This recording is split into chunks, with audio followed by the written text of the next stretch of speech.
Então, que nesta hora possamos sentir a presença amiga dos benfeitores espirituais e rogarmos humildemente para que estes espíritos mais esclarecidos nos auxiliem a compreender o Evangelho, a proposta de Jesus, que nos chama a um novo olhar para a vida, nos convida a um raciocínio diferente, que consigamos expandir a compreensão, renovar o entendimento, para que mais sensíveis à verdade que o Evangelho nos apresenta, consigamos sentir o verdadeiro amor.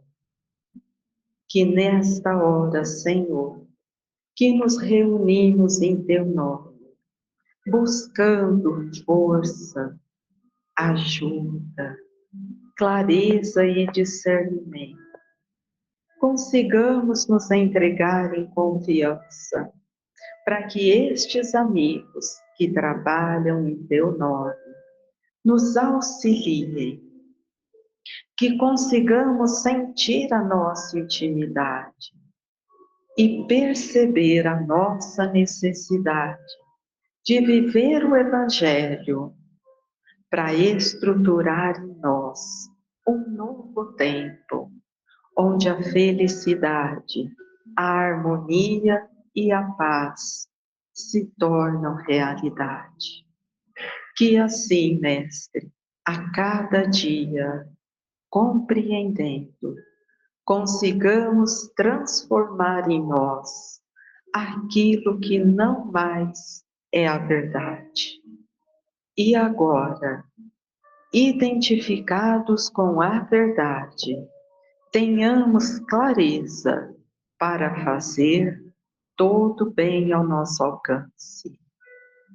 E assim unidos neste novo ideal, vejamos um novo tempo acontecer nas nossas vidas.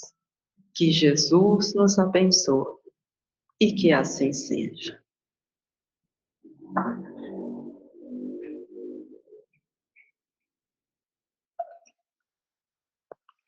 Bom, então a gente está no capítulo 15, fora da caridade não há salvação. E o que a gente não pode esquecer, salvação de quê? Eu tenho que me salvar de mim. Esse é o ponto de discussão, porque senão a gente esquece, né, a organização aqui do capítulo. E hoje a gente vai começar a discutir o maior mandamento. Então, deixa eu só relembrar. Para a gente chegar no maior mandamento, a gente viu o que o espírito precisa para ser salvo. E nessa discussão do que ele precisa para ser salvo, a gente viu que a necessidade é da caridade, mas caridade como expressão do amor em movimento. Porque para nós a caridade é esse amor colocado em movimento. Então, só para a gente lembrar, eu estava aqui remontando a aula, reestudando alguns pontos, e num dos estudos que a pessoa apresentava, ela falava assim, que a gente precisa desvincular de caridade daquilo que às vezes a gente pensa assim, ó, vou tomar banho, passar perfume, fazer meu lanchinho, agora eu vou lá fazer caridade. Ou então, aquela caridade que eu só faço quando eu estou uniformizado. A gente põe a roupa do trabalhador do bem, agora eu vou fazer caridade. Ó, isso pode ser um momento e definir alguma caridade. Mas a caridade não é essa atividade. É o movimento que aconteceu dentro de mim. E eu preciso aprender a diferenciar, para eu sentir se na minha intimidade aquele movimento, benevolência, indulgência, perdão, está se concretizando. Por que eu estou insistindo? Porque quando a gente viu do que o espírito precisa para ser salvo, a tônica era que eu preciso combater o orgulho e o egoísmo. E para nossa realidade, combater o orgulho e o egoísmo é falar assim, eu preciso pensar diferente do que eu penso hoje. Porque eu fui me guiando por muitos conceitos antigos, pré-concebidos, ou seja, com muitos preconceitos, e fui querendo deixar tudo isso como verdade. E isso não é verdade. Então, eu preciso abandonar o orgulho e o egoísmo para entrar num momento novo de compreensão. E nesse momento novo de compreensão, eu sei que é difícil escutar, mas a verdade é assim, a minha opinião não importa. Então, o Emmanuel tem uma colocação que ele diz assim: nós precisamos nos libertar do cárcere do ponto de vista. Porque às vezes eu trago um ponto de vista arraigado há muito tempo, de antes dessa encarnação, e eu fico reproduzindo isso. Por quê? Porque é como se fosse o que está instalado. Mas se eu analisar com clareza, eu vou concluir que realmente isso não faz mais sentido. Pode ter feito um dia lá atrás, mas hoje não mais. Só que a gente ainda, muitas vezes, repete coisas por tradição. Minha bisavó fazia assim, minha avó fazia assim, minha mãe fazia assim, eu faço assim, eu espero que os meus filhos façam assim, os oriento para que façam e exijo muitas vezes. E pode ser que se eu parar para analisar, eu vou falar, mas que bobagem. Mas por que eu fazia? Porque eu não parei para pensar. E não é incomum em nós, quando nós somos questionados do porquê, a resposta ser assim, porque eu aprendi assim. Tá, mas você vai manter até quando? Ah, porque eu aprendi. Eu lembro que numa das nossas discussões sobre, lembra que eu trouxe uma pequena história que dizia assim, tinham pessoas caminhando por uma estrada e elas avistaram um casebre pegando fogo. E elas se aproximaram do casebre pegando fogo e perceberam que na varandinha ali do casebre tinha um senhor. E eles todos começaram a gritar: sai daí, tá pegando fogo. E o homem não se mexia. E eles tentavam ir mais perto e gritavam mais alto. Até que o homem respondeu assim: meu pai me ensinou que não pode sair do quente e ir no vento frio. Então, eu preciso pensar quantas coisas eu não faço desse jeito, está me matando. Mas eu aprendi assim, eu vou fazer assim e vou repetir assim. E não tem sentido se eu raciocinar. Então, hoje a proposta do Evangelho é raciocinar mesmo, tem que fazer sentido. Porque é melhor eu falar, eu não entendi, não aceito, e a gente ter que discutir, raciocinar mais, do que eu aceitar e ficar repetindo uma coisa que depois para mim não tem sentido. Então, quando a gente discutiu de que precisa o espírito para ser salvo, a grande importância era essa. Eu vou abandonar o orgulho e egoísmo porque eu preciso de um novo modelo de pensamento. E esse modelo é Jesus, com toda a clareza que ele me oferece. Mas precisa fazer sentido, Porque a gente saiu do tempo, né, de falar assim, ó, é porque eu aprendi desse jeito. Ó, a religião foi criada para atender à necessidade do homem de compreender algumas filosofias e a ligação dele com Deus. Não foi o homem que foi criado para atender aos ditames de uma religião quando ela quer impor coisas que racionalmente não fazem nenhum sentido. E por muito tempo a gente inverteu essa lógica. E exatamente por tradição, secularmente, algumas coisas, alguns rituais, dogmas, disciplinas, vêm sendo repetidos, sem que nós, como espíritos, façamos um raciocínio claro, lúcido e lógico e pergunte: para que mesmo é que eu repito isso? Qual é a função? Por que eu apoio essa posição? Qual é a função disso? E se eu não faço isso, eu fico repetindo, repetindo. E isso vira meu funcionamento. Então, libertar-se do egoísmo e do orgulho é uma tarefa que exige que eu queira, mas eu preciso querer muito. Por isso que a luta é dentro de mim. E eu só vou estabelecer esse pensamento caridoso combatendo orgulho e egoísmo, porque a caridade é esse movimento do amor.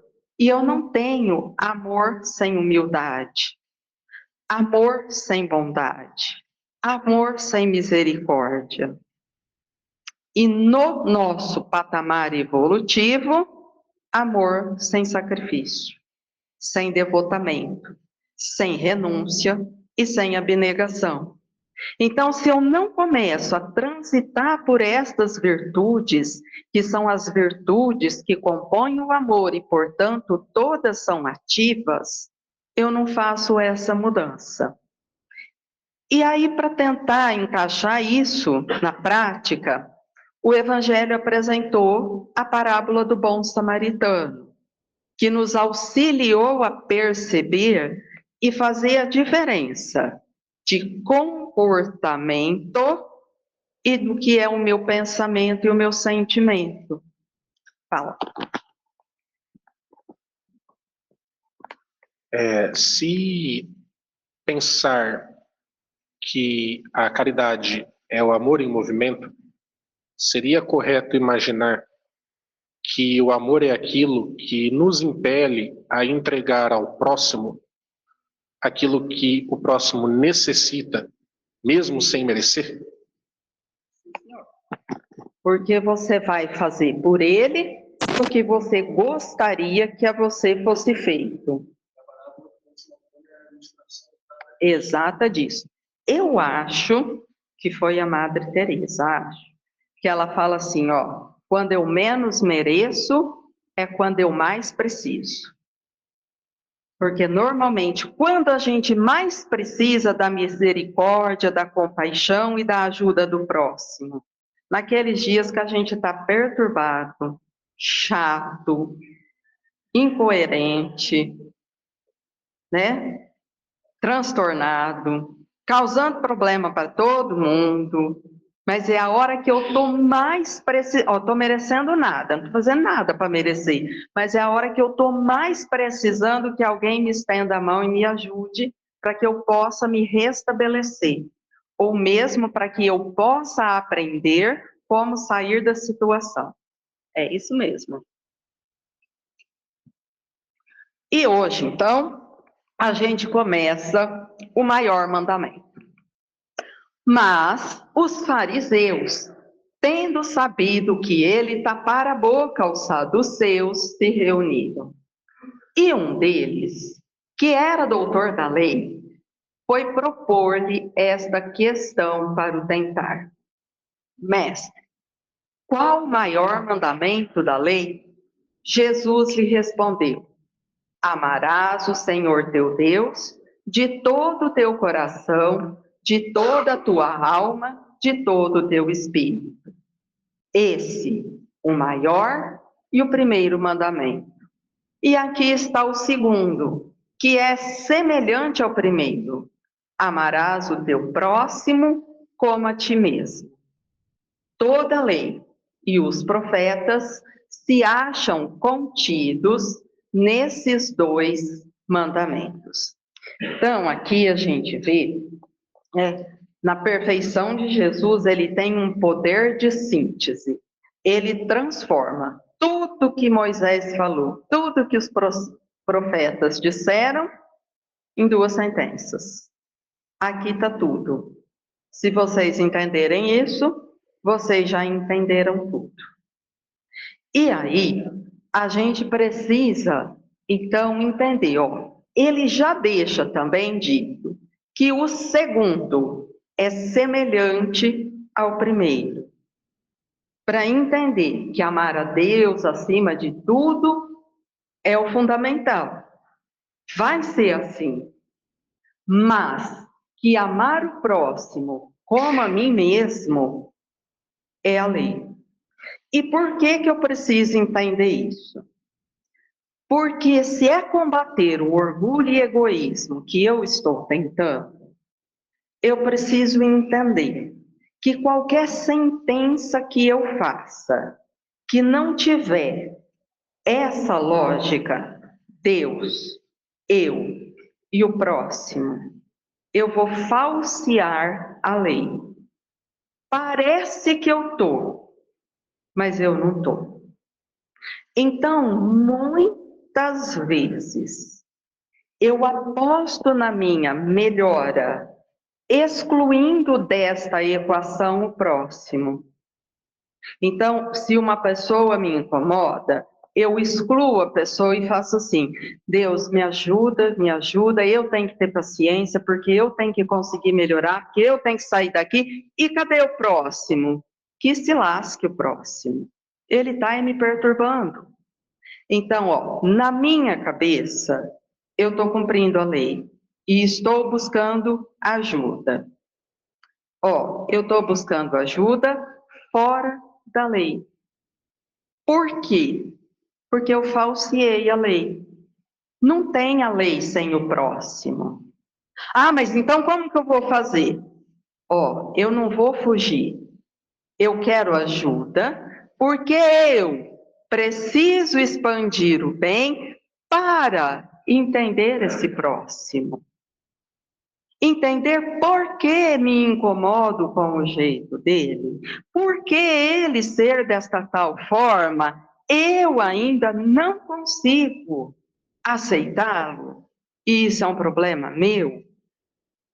Então agora eu completei a lei, porque eu busco a Deus para incluir o próximo. E por muito tempo a gente quis vencer o egoísmo excluindo o próximo. Quando na verdade excluir o próximo é o egoísmo.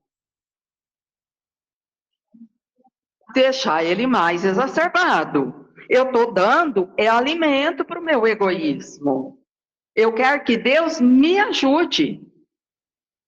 E quando eu vejo esse próximo e acho que ele está bem, eu ainda brigo com Deus, porque eu falo, mas não é possível que Deus cuida de gente desse tipo.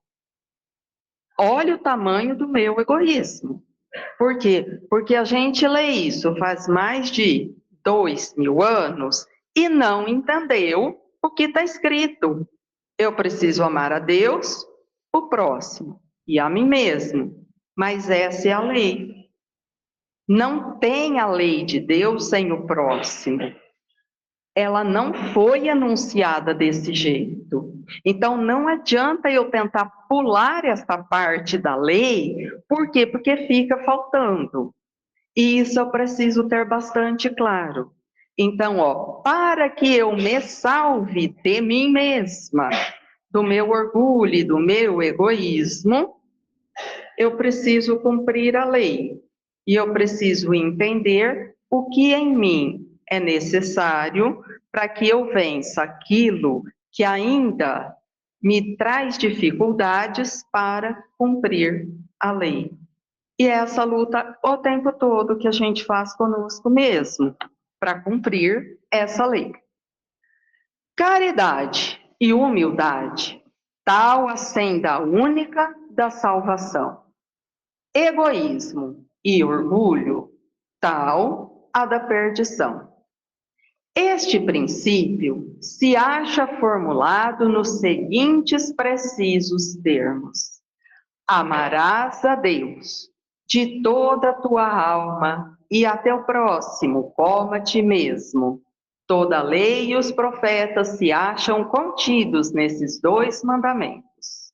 E para que não haja equívoco sobre a interpretação do amor de Deus e do próximo, acrescenta: e aqui está o segundo mandamento, que é semelhante ao primeiro, isto é, que não se pode verdadeiramente amar a Deus sem amar o próximo, nem amar o próximo sem amar a Deus.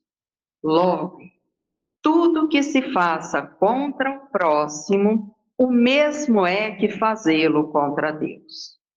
Não podendo amar a Deus sem praticar a caridade para com o próximo, todos os deveres do homem se resumem nesta máxima: fora da caridade não há salvação. Particularmente, eu acho essa parte muito exigente para a gente entender e encaixar em nós. Por muito tempo eu li isso sem entender muita coisa. Aí eu lembro que, bem lá atrás, uma pessoa falava alguma coisa assim para ter uma lógica para a gente. Ó, se alguém torturar a minha filha, maltratar a minha filha, como que essa pessoa gosta de mim? Porque se ela faz mal para minha filha, ela também me prejudica. Tá bom. Faz algum sentido. Mas isso não me convencia. Só ficava assim, tá bom, tem algum sentido. Por isso que eu falei, não dá para engolir muita coisa. Mas agora, se eu transformar Deus em lei, aí eu vou entender. Ó, amar a Deus, estar em Deus, é cumprir a lei. Quando eu prejudico o próximo, eu desidentifiquei da lei. E não tem como eu falar assim, ó, aqui eu funciono assim, aqui eu funciono diferente. Eu sou um espírito só. O meu funcionamento é o meu funcionamento. Então, se aqui eu sou egoísta, aqui eu sou egoísta. Ou eu limito o meu egoísmo por interesse, não porque eu não o seja. Então, a questão não é essa questão de uma demonstração afetiva, olha, Deus, estou cuidando bem da sua filhinha, está anotando. Não era isso. É só uma questão da física mesmo. Não dá para fazer duas coisas totalmente diferentes. Porque se eu sou egoísta, a energia que funciona em mim é essa. Então não dá para eu pensar que aqui é essa e quando eu virar para cá, para me dedicar a Deus, essa energia eu jogo fora e agora eu tenho outra. Não, sou uma pessoa só.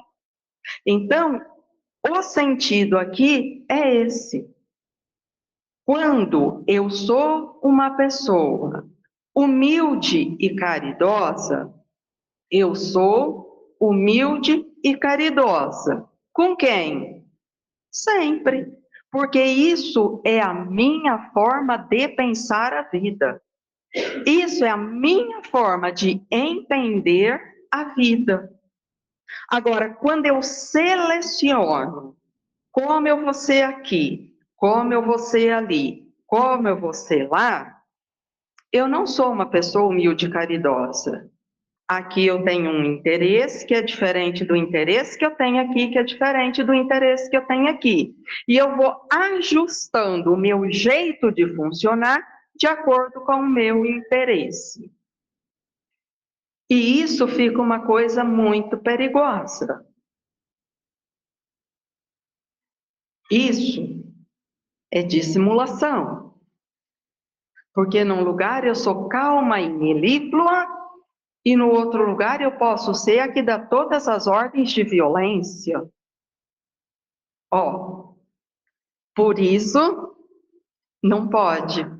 Se eu não sou com o próximo, eu não sou com Deus, eu não sou é nada. Por quê? Porque eu não sou. Então, não tem relação, sabe, com essa coisa do agradar a Deus. Porque, ó, isso é uma coisa da tradição, que hoje menos, mas a gente ainda ouve. Pessoas que dizem para a criança, não faz isso, que Deus não gosta. Quê? Então, eu humanizo Deus e faço uma listinha do que ele gosta e do que ele não gosta. E aí a gente se pega adulto fazendo coisinhas para agradar a Deus, como se ele fosse um homem bem temperamental, que de repente fica violento, outra hora ele fica bondoso, outra hora ele é indiferente, outra hora ele é totalmente injusto. Por quê? Porque não faz sentido o jeito que eu aprendi a raciocinar. E se eu não me livrar disso, eu vou seguir na vida com esses conceitos. E olha que triste, quantas pessoas, quando erram, quase morrem de culpa e medo de que Deus saiba que ela fez aquilo, e ela tenta esconder até de Deus. Então, ela faz uma oração justificando o erro, quando ela não consegue abrir o coração para entender qual a minha necessidade de ajuda. Porque eu tenho medo, porque se Deus é temperamental, ele pode ficar bravo com isso e me castigar dobrado. Então, isso é péssimo para a nossa saúde mental. Por isso, eu preciso desvincular desse Deus homem tão temperamental, vingativo, que tem hora que é bom, tem hora que é indiferente. Ai, ó, isso não faz mais sentido. Para eu adentrar a esse pensamento novo e entender, se eu fiz isso, eu desencontrei qual lei. A sintonia era essa, agora eu estou nessa. E aí, para cada ação, tem uma reação, porque isso é lei. Não é que Deus está bravo, é lei. E se eu entender que eu mudando a ação, eu mudo daí a reação, eu vou agir. Por isso que toda virtude que compõe o amor é uma virtude ativa. Não adianta pedir, Deus me protege, Deus me faz isso. Ó, você pode pedir, mas a virtude é ativa. É aquilo que eu faço que dá resultado, não é aquilo que eu peço. Então, vai ter lá para frente no Evangelho um lugar que a gente vai falar assim, ó, bater e abrir-se-vos-á. Por quê? Porque se eu não faço o movimento, fica tudo como está. Então, quando eu entro nessa compreensão da lei, é que eu entendo, o poder de mudança é todo meu, é tudo comigo. Agora, qual é a luta? Eu estou formatada num pensamento de orgulho e egoísmo, e agora eu preciso instalar uma versão moderna, que é a versão do amor. Só que faz tanto tempo que a antiga roda que a hora que você liga o computadorzinho, ela já está funcionando. Então, eu vou precisar barrar isso. E eu vou precisar fazer uma luta para estabelecer um novo. Mas para eu fazer uma luta e estabelecer o novo, precisa fazer sentido muito profundo para mim, porque pede um esforço. E se não fez sentido, eu vou falar, gente, eu vou fazer esse esforço para quê? E se não for nada disso? E se isso não for verdade, eu vou fazer esforço à toa? Ah, deixa como que tá então, né? E é uma coisa nossa, deixa como é que tá para ver como é que fica. E assim a gente vai levando faz tempo. Então, é essa atenção que eu preciso aqui. Amarás o Senhor teu Deus de todo o teu coração e de toda a tua alma e de todo o teu entendimento. E amarás ao teu próximo como a ti mesmo. Estes dois mandamentos contêm toda a lei e os profetas. Isso aqui é novidade para alguém? Alguém nunca ouviu isso? Sempre. De todo sempre. Há 2026 anos a gente escuta isso. Ó, o que falta? Fazer sentido dentro de nós. Porque isso, decor, todo mundo já tem. Só precisa fazer sentido. Então, olha só. Nossa, é mesmo que na hora da prece eu estava excluindo o próximo e não tinha nem observado que a lei tem o próximo. Eu tiro um parágrafo da lei. Gente, esse costume é antigo, né? Achei uma brecha na lei. Nossa, o trem é velho, hein? Feio e velho. Ó, então, nessa aqui não tem brecha. Sem o próximo tá falseada. Porque se não faz quanto tempo que a gente está fazendo prece excluindo o próximo? Fazendo pedido numa ligação direta que não tem a presença do irmão, daquele que é de pertinho. Entenderam? Então, olha só. Eu preciso reler.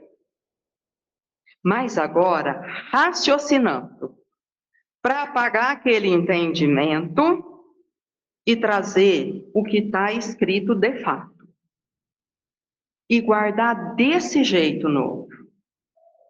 Para que esse sentido me ajude a renovar a maneira de pensar. E aí a pergunta, tá bom, eu tenho que amar o próximo como a mim mesmo. E aí essa pergunta, então, que vai ficar, mas como é que a gente faz para amar a si mesmo? Então, isso aqui é uma discussão bem comprida. Mas como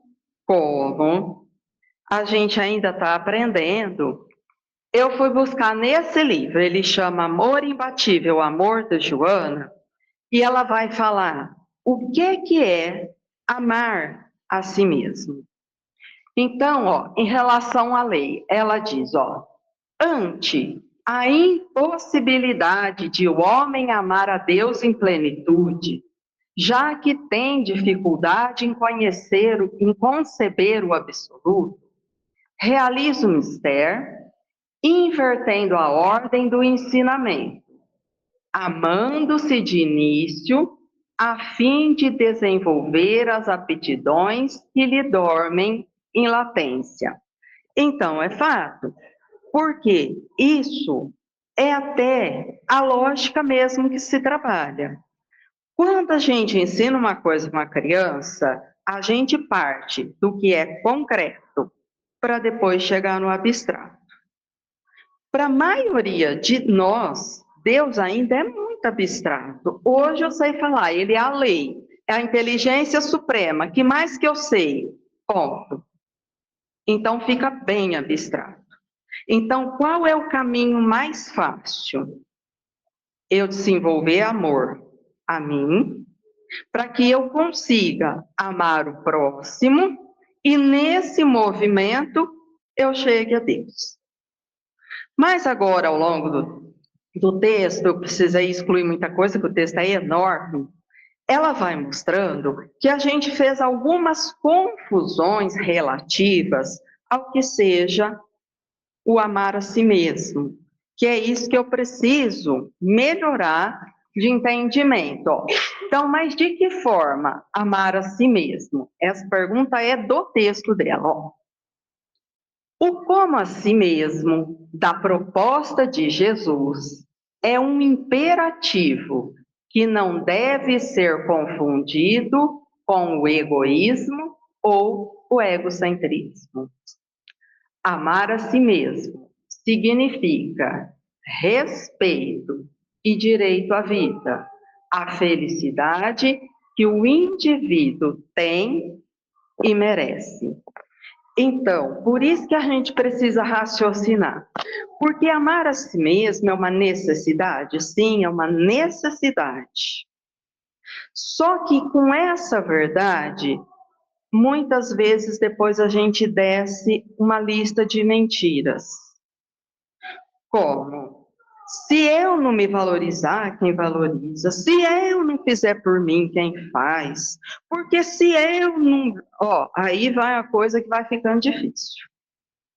E ela vai, então, aqui fazer alguns ajustes para falar, ó, como é que esse amor a si vai me colocar nesse lugar de respeito, de direito à vida, de felicidade. Então, olha só.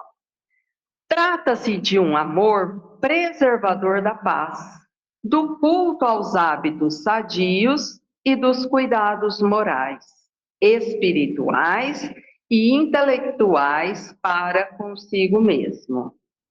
É sempre estar fazendo as melhores escolhas para si mesmo, vendo-se como espírito imortal, sem nunca deixar de respeitar, obviamente, o bem comum. Então, vamos lá. Penso que aqui está a chave. Eu preciso me enxergar como um espírito imortal. Porque se não for assim, eu posso tomar decisões que são muito impulsivas. É uma coisa que eu não analisei e eu quero agora. E aí, impulsivamente, eu faço. Mas eu não analisei, ó, qual é o resultado disso para mim. Então, muitas vezes, uma coisa que eu quero vai me fazer muito mal. Muito mal. E a gente faz isso todo dia. Com todas as coisas. Em todos os setores. Então, o que ela está falando não é uma novidade. E a gente está acostumado também com esse pensamento que é muito imediatista. Ah, mas eu gosto. E às vezes vem um complemento. Ah, mas a vida é uma só. Isso daí que me dá prazer. Ok. Então, se a pessoa está pensando só como essa vida, ela não entendeu a continuidade, ela vai tomar essa decisão mesmo. Agora, se eu estou pensando em mim, na minha bagagem que eu estou construindo, algumas coisas que eu vou dizer, é isso que eu quero, na sequência eu vou falar assim, ó, é isso que eu quero, mas eu sei que eu não devo, porque isso vai fazer mal é para mim mesmo. Então eu não vou fazer. Por quê? Porque eu não quero depois lidar com a consequência disso que vai tirar a minha paz. Então eu não quero. Agora, se eu não me entender como esse espírito imortal, vai ficar bastante difícil a lógica de compreensão. Então, quando a gente fala assim, ó, o evangelho vem sendo construído numa lógica, foi lá no capítulo 4, a gente estudou reencarnação. Então, eu preciso ver se isso faz sentido para mim, para que eu entenda por que que é assim que eu devo raciocinar. Porque, olha só, às vezes eu tenho vontade de excluir um monte de gente da minha vida. Uhum.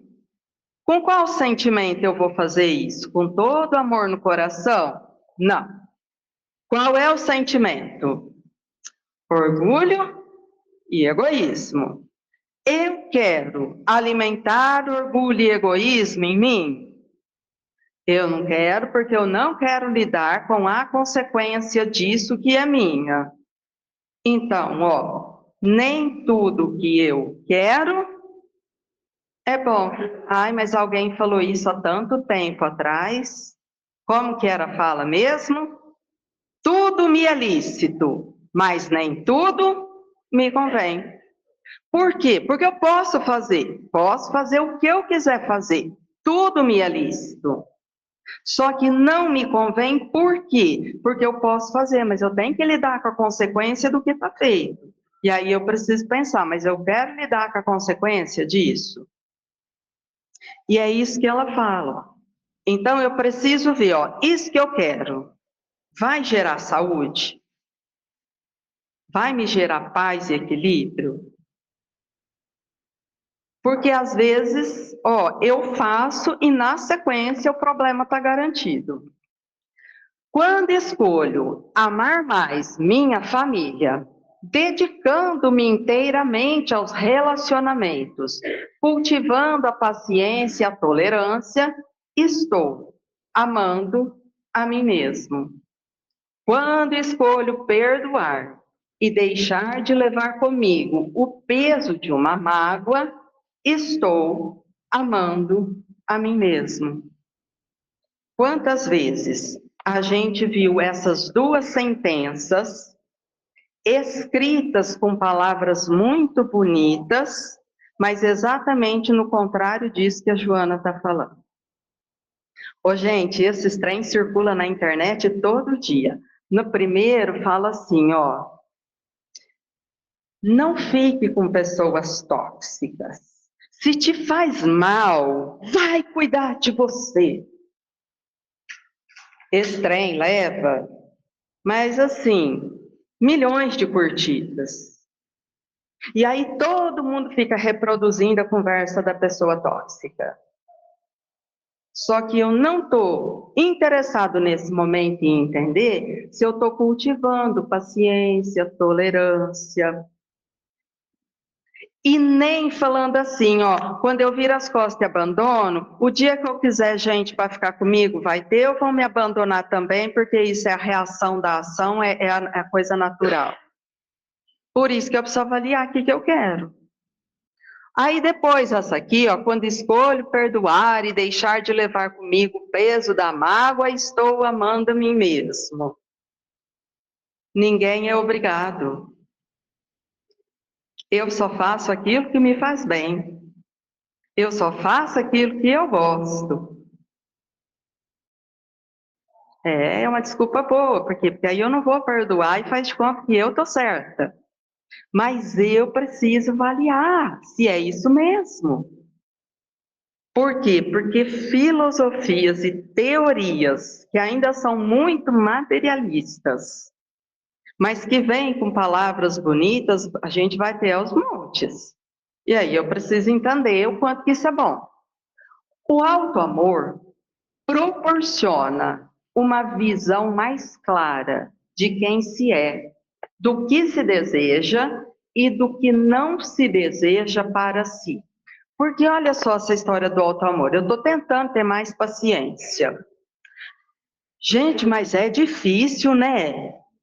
Nossa, é difícil ter paciência. Mas vocês acreditam que a hora que eu faço essa luta em mim, se eu conversar com a Fátima e ela estiver irritada, na hora eu vou compreender, porque eu vou falar assim, é tão difícil ter paciência, eu entendo quando ela fica irritada. Eu entendi. Ela tem que fazer a mesma luta que eu estou fazendo, ela ainda está tendo que aprender. Então, entendi. Então, tá tudo bem.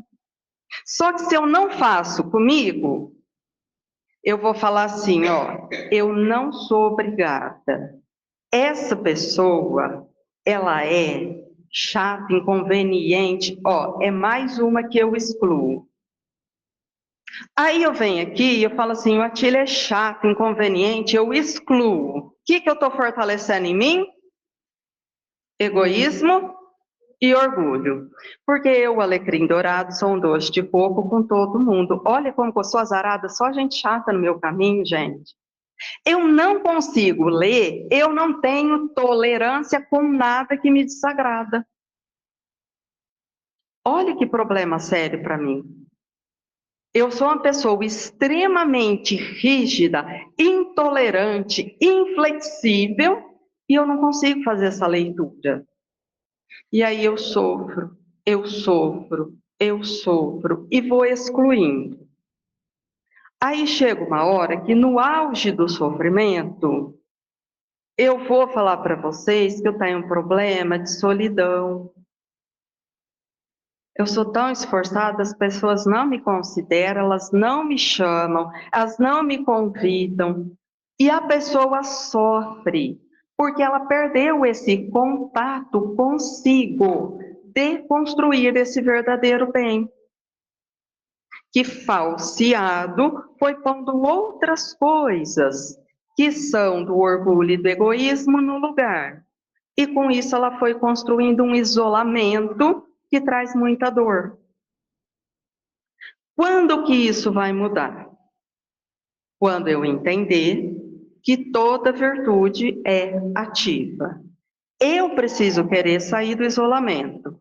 Eu preciso querer aproximar das pessoas. E eu vou ter que fazer o caminho ao contrário. Mas aí é uma decisão minha. Por isso que é importante a gente entender, raciocinar. E aqui cabe também uma observação que é a seguinte: nesse meu raciocínio, eu preciso de um parâmetro. E o meu parâmetro vai ser sempre o Evangelho de Jesus. Porque quando eu quiser excluir por algum motivo, eu vou lá no Evangelho, em tudo que Jesus ensinou, e pergunto para mim, ó, em qual ensinamento isso que eu quero fazer encontra respaldo? Porque aí eu vou entender, é fora da lei, está dentro da lei. Porque se eu não entender, pode ser que eu fique realmente perdida. Então, ó, não encontrei nenhum capítulo, nada que Jesus ensinou que me respalde. Entendi isso, que eu quero estar fora da lei. Então tá. Por que que eu acho ela uma pessoa difícil? Ela, problema dela. Eu preciso saber essa resposta para mim. Porque eu não gosto de pessoa que me dá ordem. Ok. Eu interpretei isso que ela está falando como uma ordem. Não sei se é, mas é assim que eu entendi. Ótimo. Por que que eu não gosto de quem me dá ordem? Porque eu gosto de mandar. E eu não sei obedecer. Ah, gente, vocês acreditam que uma coisinha assim, quando eu olhar a minha volta, eu vou achar 50 pessoas que eu já briguei pelo mesmo motivo. Tudo gente que eu interpretei que estava mandando. Para eu descobrir que o simples fato é, eu não sei obedecer nada, nem ninguém. Agora, se eu não obedeço um pedido concreto, como é que eu vou obedecer a lei de Deus abstrata? Essa é a ilusão. Imaginar que eu sofro no concreto e sou perfeita no abstrato. Imaginar que a criança que não faz continha com os palitinhos de sorvete vai fazer equação. Que jeito? Ela não faz continha com os palitinhos de sorvete ainda. Ela não sabe no concreto. Como é que ela vai saber no abstrato? Não sabe. Não dá. Não cabe. Então, quando eu me incomodo com um mandinho assim, ó, vai para lá, busca tal coisa. Quem que eu acho que ela para vir pedir de seja? Vai você, folgada. Ó, isso eu não tolero. Você imagina as coisas da lei de Deus, que é. Entenderam como é que a gente ilude fácil? É isso, eu não faço aqui, imagina que eu faço lá. É através dele que estabelecemos metas para a nossa existência. Então, olha só, qual é a meta da minha vida? Normalmente a gente vai responder assim: ser feliz. Mas o que é ser feliz? Então vamos voltar no tempo.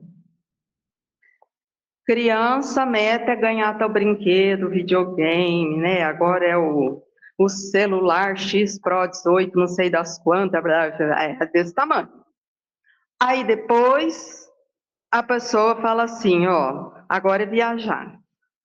Porque aí, com 15, 16, ela quer conhecer o mundo, quer ir para Disney, aí depois quer um carro, aí quer a profissão. Aí ela, meta de ser feliz é casar. Aí na sequência diz casar, porque não vai tá bom. E vai, e o trem vai. Ou seja, ó, a coisa vai mudando. Por quê? Tudo que eu falei até agora não tem relação com o espírito que eu sou. Então, eu vou precisar pensar especificamente qual é o propósito da minha vida, o que é que eu quero fazer, o que eu quero aprender nessa vida. Porque se eu não entendi o que, sabe aquele negócio da Alice? Quem não sabe onde quer ir, tudo é caminho, qualquer caminho serve. Porque eu não sei o que eu quero. Então, tudo serve. Eu vou escutando um monte de coisa e tudo para mim tá bom. Tudo tá bom. Por quê? Porque eu não entendi o que eu quero. E se eu não decidir e não definir, eu vou continuar assim. Então, ó, eu preciso definir a meta para essa existência, para que eu consiga fazer essa busca que ela está propondo com clareza. E entender, ó, como é que eu vou desenvolver essa história do alto amor. Ô, gente, e vocês perceberam que ela falou de perdoar, de ter paciência, tudo na relação de dedicação com o próximo. Vamos falar sério. O que é aí fora que a gente escuta sobre alto amor?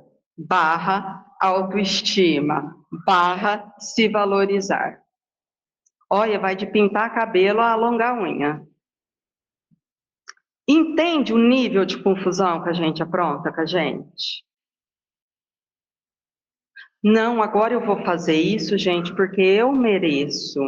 Eu preciso olhar no espelho e gostar de mim. Vai ficar um defunto bem arrumadinho no caixão, muito bonito. Carinha esticada, unhinha bem feita, dá até para passar um perfuminho no dia. Ah, e isso me faz feliz? É isso que eu preciso avaliar. Porque senão, ó, eu estou fazendo um monte de movimento, mas a meta daquilo que eu quero levar como bagagem, eu já estou no meio da vida. Quase que o bilhete de volta já está comprado, prontinho no bolso, só esperando chamar a minha vez, e eu não sei o que é que eu quero levar na bagagem de volta. Eu nem comecei a construir ainda, porque eu distraí. Então, esse movimento do alto amor é fundamental para eu conseguir definir a bagagem. Só que qual é a grande conquista para desenvolver o alto amor? Eu vou me perceber na luta e automaticamente eu fico compreensiva com a luta do outro. Eu vou entender com clareza e vou falar: isso não é fácil, porque eu estou lutando comigo para conseguir isso, e olha quantas vezes eu caio, tenho que levantar e começar de novo. Então eu entendo o outro, por que está difícil. E a nossa relação, a partir daí, vai mudar completamente. Né? Então esse é a grande mudança. Ah, tá, ó, aqui é o seguinte, é só o último slide, porque aqui ela falou da importância da gente observar o bem comum. Porque é uma outra coisa que a gente precisa prestar atenção. Ó, não tá bom para mim, então isso eu preciso avaliar o quanto que isso é prejudicial para as pessoas. E lá no livro Ação e Reação, tinha um ministro que ele foi perguntado, e o André pede para ele diferenciar o bem e o mal. E ele diz assim, ó, o bem é a nossa decidida cooperação com a lei a favor de todos, ainda mesmo que isso nos custe a renunciação mais completa, visto não ignorarmos que, auxiliando a lei do Senhor e agindo de conformidade com ela, seremos por ela ajudados e sustentados no campo dos valores imperecíveis. E o mal será sempre representado por aquela triste vocação do bem unicamente para nós mesmos, a expressar-se no egoísmo e na vaidade, na insensatez e no orgulho, que nos assinalam a permanência nas linhas inferiores do espírito. Isso a gente devia tirar foto, deixar na porta da geladeira e ler a semana inteira para entender. Porque isso que esse ministro fala é um pensamento muito moderno, que quando ele fala, o mal será representado pela triste vocação do bem unicamente para nós mesmos. Porque muitas vezes eu quero uma coisa boa, mas é uma coisa boa que só serve para mim. E às vezes é bom para mim e prejudica um monte de gente. Se prejudica, não é o bem. E isso é um pensamento que quando a gente começou a entender globalização, ecologia, foi se modernizando e isso chegou nas ciências humanas. Então, até sentimento agora, eu preciso entender isso que eu estou sentindo a longo prazo. Me estrutura ou me desequilibra? Me faz bem ou me faz mal? Porque senão eu faço escolhas equivocadas. Então, a gente fez escolhas antigas em relação ao meio ambiente que hoje a gente lida com consequência. Então, todo ano a gente vai ter que reclamar da dengue. Vai, por quê? Porque a gente não tem mais sapo. Pelo menos não o suficiente para dar conta de equilibrar isso. Só que na nossa ilusão, a gente imaginou que isso regia a lagoa. Ficava para o sapo e para o mosquito. Não, gente. Leia a lei. Então, o pensamento ecológico rege a humanidade. Rege a mim. Globalização rege o mundo, mas rege a mim. Adoece um órgão do seu corpo para ver se o resto não entra em sofrimento na sequência. É só uma questão de tempo. Por quê? Porque é lei. É lei. Então, essa consciência vai derrubar muito preconceito. Porque sabe coisa que dá problema e que fica assim, mas não tem que pensar na minoria. Quando eu promovo mal para qual grupo for, sair da lei de Deus. Eu tenho que raciocinar o bem, a caridade, para harmonizar com a lei. Porque senão eu vou fazer justificativas para conservar um pensamento antigo, preconceituoso, egoísta e orgulhoso. E num primeiro momento, não é o outro que está sendo prejudicado. Eu estou alimentando a minha bagagem, mais uma vez, com orgulho e egoísmo. Totalmente contra a meta que eu disse que era da minha vida. Então, entender esse tipo de lógica é fundamental para que a gente consiga ser feliz. Eu acho que a pandemia tentou ensinar um pouquinho isso. Adiantava salvar 2 países. Ou a gente salva o mundo disso, ou é uma questão de dias e o mundo contamina de novo. Aí parece que a gente entendeu que globalização tem sentido. Agora, quanta dor mais precisa para a gente entender que conquistar a fraternidade da humanidade da Terra é da lei. Então, precisa de dor até a gente chegar lá. Por isso que a gente tem que renovar o jeito de pensar e igualar com quem já pensou primeiro e já entendeu. Beleza? Tudo bem? Fácil de entender hoje. Só é difícil para fazer. Mas de entender foi tranquilo. Então vamos encerrar. Semana que vem a gente volta.